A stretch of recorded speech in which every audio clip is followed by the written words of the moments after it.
Leitura diária. 2 Samuel, capítulo 5. Davi torna-se rei de Israel. Representantes de todas as tribos de Israel foram dizer a Davi em Hebrom: somos sangue do teu sangue. No passado, mesmo quando Saul era rei, eras tu quem liderava Israel em suas batalhas. E o Senhor te disse: você pastoreará Israel, o meu povo, e será o seu governante. Então, todas as autoridades de Israel foram ao encontro do rei Davi em Hebrom.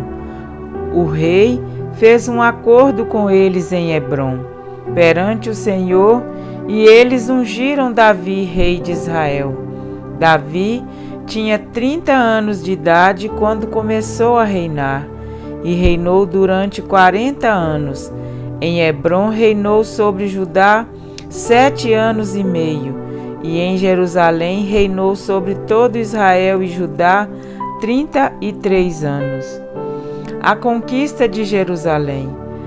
O rei e seus soldados marcharam para Jerusalém para atacar os jebuseus que viviam lá. E os jebuseus disseram a Davi: você não entrará aqui, até os cegos e os aleijados podem se defender de você. Eles achavam que Davi não conseguiria entrar, mas Davi conquistou a fortaleza de Sião, que veio a ser a cidade de Davi. Naquele dia, disse Davi: quem quiser vencer os jebuseus terá que utilizar a passagem de água para chegar àqueles cegos e aleijados, inimigos de Davi.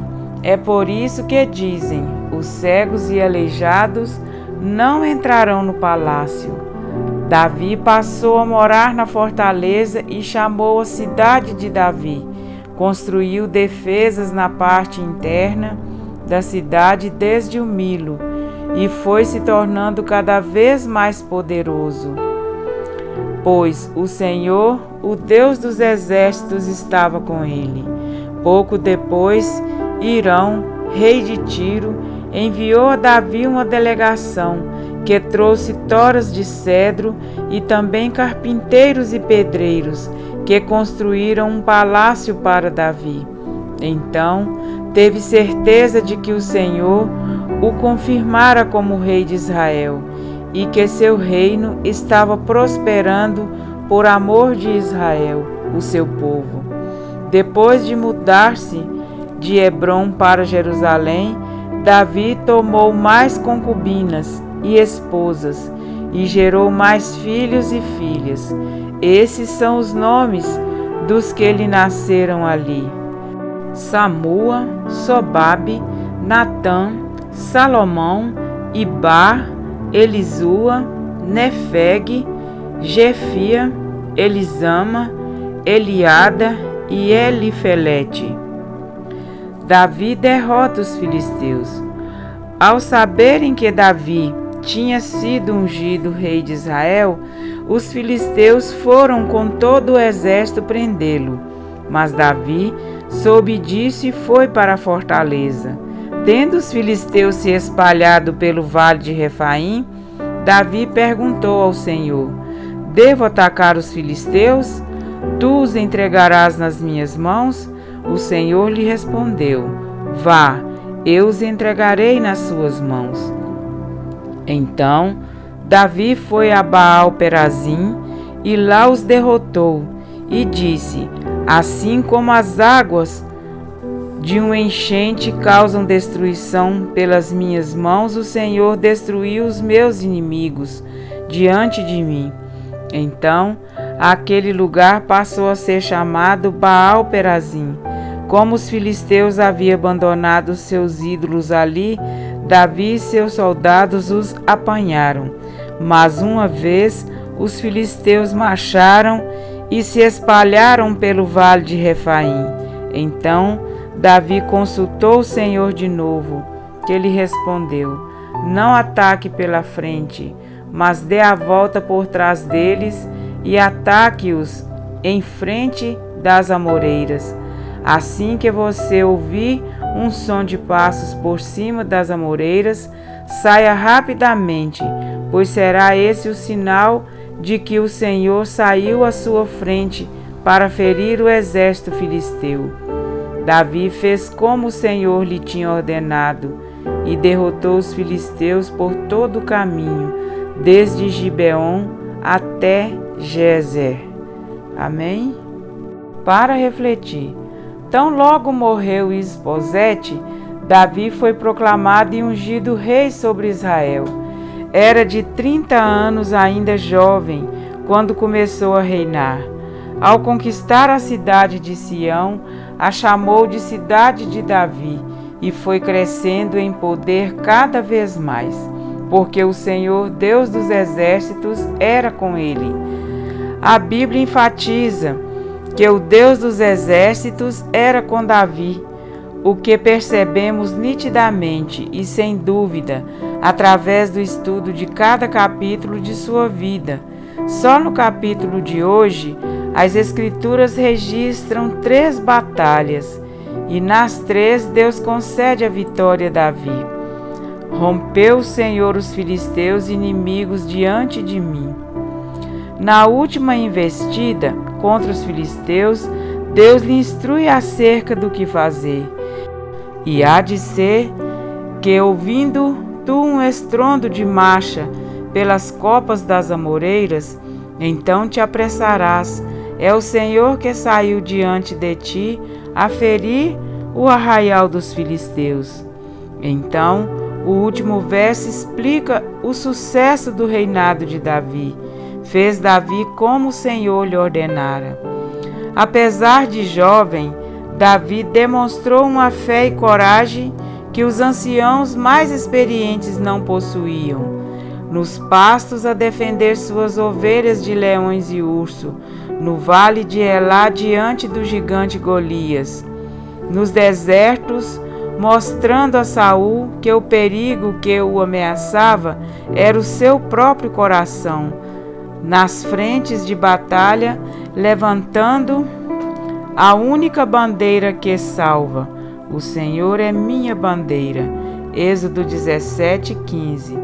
Davi mostrou que não andava só, mas o Senhor era com ele.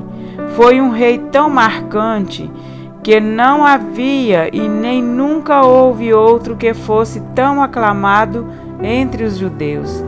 De sua casa sairia a linhagem do Messias. O fato de Davi ter reconhecido que Deus havia confirmado seu trono mostrou seu desejo em ser guiado por ele. Esse mesmo desejo move o seu coração? Você deseja as bênçãos do Senhor ou deseja ser guiado pelo Senhor das bênçãos? Davi consultou o Senhor. Respondeu-lhe o Senhor. Percebem que há um diálogo? E porque muitos insistem em dizer que creem em Deus, quando na verdade vivem um monólogo. É como se fosse uma conversa entre mim e eu mesma, mais ou menos assim.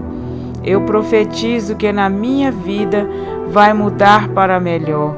Eu tenho poder e autoridade para expulsar demônios.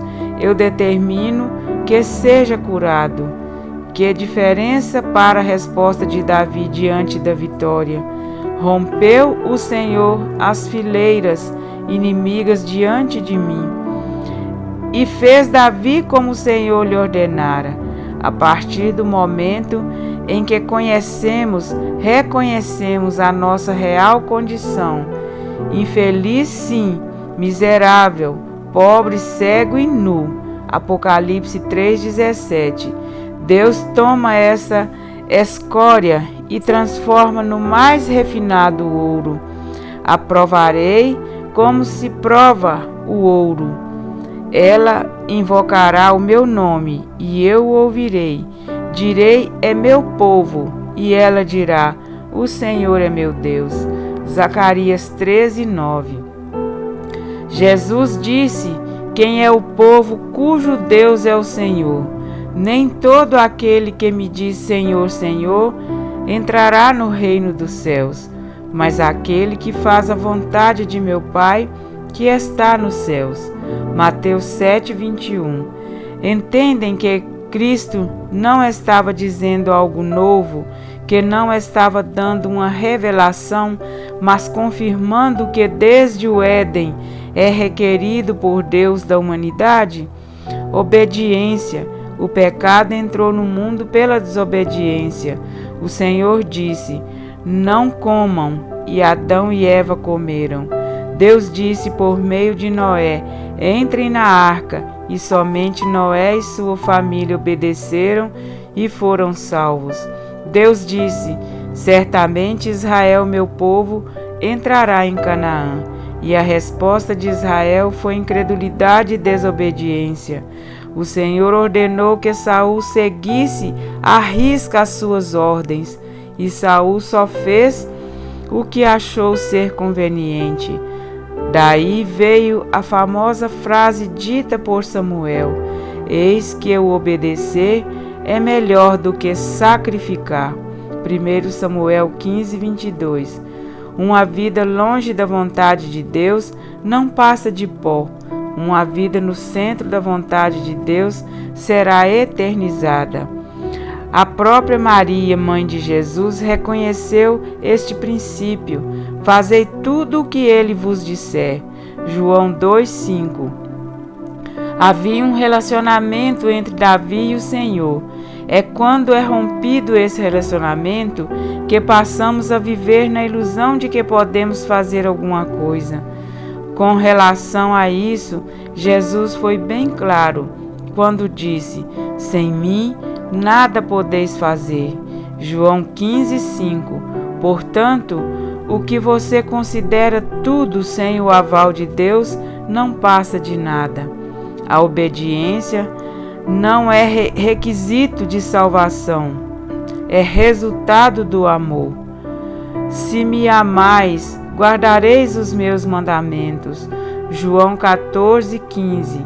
Quando aceitamos a Deus como Senhor de nossa vida, Ele rompe, marcha à frente de nossas batalhas e nos diz: ser forte e corajoso, não temas e nem te espantes. Josué 1:9. Porque de agora em diante as tuas batalhas são minhas. Quantas lições aprendidas até então em nosso estudo da palavra, e não chegamos nem na metade do Antigo Testamento. Como podem dizer por aí que o Antigo não serve mais? Sabem a única coisa que divide o Antigo do Novo Testamento?